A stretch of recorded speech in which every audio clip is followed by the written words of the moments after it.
No, I am quite considered with risk.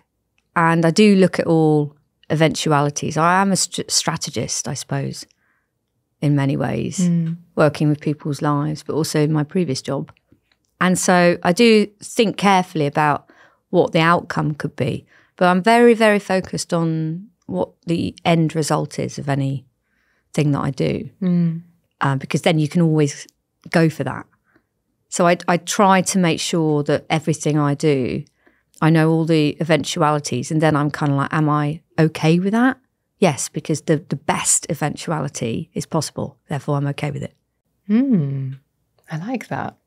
I asked you what your biggest risk is that you've ever taken, and I mentioned it in the introduction.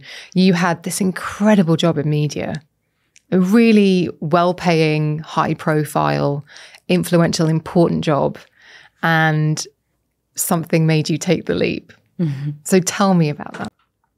Yeah, so I did have this wonderful job, and I did love my job, and I was lucky enough to get that job from a creativity competition straight out of uni with The Guardian.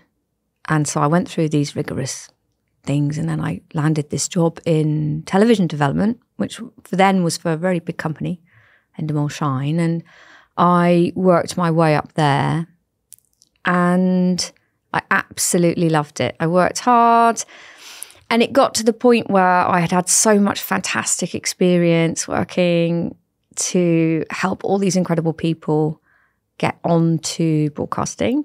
And that was the biggest joy. Lots of comedians and creating really wonderful formats, like lots of panel shows and being involved in those teams. Still running, like Would I Lie to You, 8 out of 10 Cats. Those were the glory days. And I feel so grateful that I was a part of all those things. And then I had moved up through the ranks, and I got headhunted for quite a big job. I was quite young then. I think I was about 28. I looked very miniature. And I was like, hey, here I am. And then I just loved it. And I got to travel the world and do all this stuff. And then it got to a point where my son, because I have my son, was a teenager, just. And we were moving, and it got to the point where I thought, okay, now you're being almost like primed for the next role, which was more kind of CEO, you know.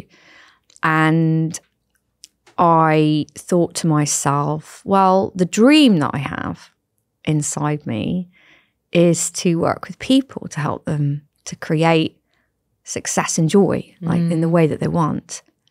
And that, in the end, was just too much of a big pull for me. I'd go home and I'd be spending all my time, and I did this for years, geeking out on, you know, books, neuroscience, anything I could get my hands on in this space. And I thought, I'm doing this all the time. I reckon I could do this as a new career. And so I did. So I did resign, take my terrifying slip of paper into my boss, shaking.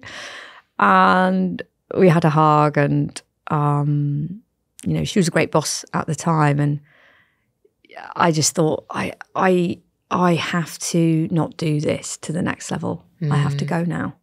So I did.